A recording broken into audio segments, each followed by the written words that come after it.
How do I tell my kids that waiting until marriage will be so much better for their sex life? I know in our culture, it's just that hookup mindset, and we just don't have a full understanding of what sexual intimacy does to us. So, we're going to unpack that today, and I invite you to stay till the end because I have a great resource to help you when you're talking to your teenagers, your dating children, about sex. Now, what is today's question? How do I tell my kids that waiting until marriage to have sex is better? So, what I'm going to give you are 3 reasons you can give to your kids. So, ultimately, it's their decision. I mean, certainly you are a huge influence in their life, but we want to give them some great information so they can begin making those decisions for themselves. And as a Christian, I'm going to go to the Bible as my first resource. So, there's a really cool passage in the Song of Solomon. Did you know that that is a book in the Bible that is completely dedicated to sexual intimacy in marriage? That's pretty cool. And there's a phrase that's repeated 3 times. It's in chapter 2, verse 7, chapter 3, verse 5, chapter 8, verse 4, and it says, don't awaken love until it's time.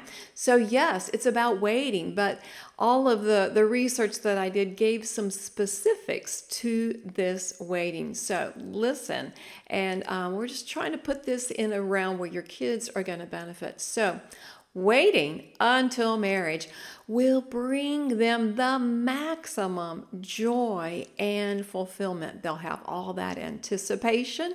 They will have a fresh view towards sex. I mean, it just is a ripple effect of good. Waiting also helps them to be objective while they are evaluating a potential spouse. So they're dating, and they're trying to decide, is this someone I want to spend the rest of my life with? If they've already gotten sexually active with that person, boy, it just stirs up all the hormones. They're not going to be able to have clarity of thought. So being able to evaluate someone as a potential spouse is a really important thing, and it's a gift that you are helping your kids with, which will help your family ultimately all around. And the last idea about this waiting, at least from Song of Solomon, is that it reduces the shame. You won't be coming into marriage with baggage of all the other relationships that you've had. And marriage is work.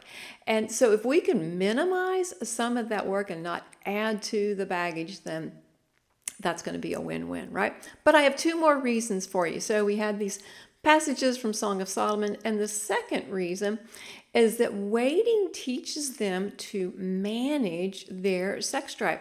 You need to know how to manage your sex drive, whether you're single or married. It doesn't stop just because you say, I do. We want to have the best possible outlook towards sex as a single person, as a married person. And this gives them practice. Plus, if they're still under your roof, then you do have a lot to speak into their lives and can have some frank conversations about waiting and managing their sex drive.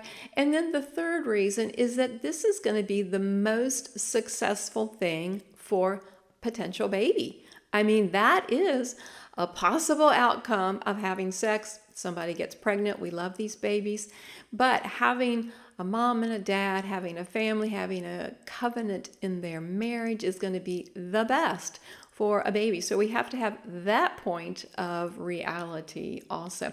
I'm a relationship coach and Christian sex educator, so I have a lot of in-depth conversations, and we're in the middle of an Ask Mary series where we have these hot seat questions. If you'd like for me to address one, then please just put it in the comments. I will add that to my list. And the resource I want to tell you about is called Date Well. So I will put that link in the description. It originally came from Moral Revolution. They also have a workbook you can access on Amazon, and it gives some great practices of what what does dating look like? How do I want to show up in my dating life? And definitely these are from a Christian point of view. Now, I've got one more resource for you, because as a parent, everything that you tell your child comes through the filter of your values and perspective. And maybe you need to take some time with that. So I have a new quiz. It's called What's Your Intimacy Type? And it begins to give you revelation on how do you value and experience the emotional connection, the sexual intimacy that comes in marriage. So if you get clear on what is important to you, then that's an easier way for you to be able to pass down some of those values. That is on the Limitless Intimacy website. I will put the link in the description here. So thanks so much for joining me. And remember that God's design for a thriving marriage is an intimate connection in spirit, soul, and body.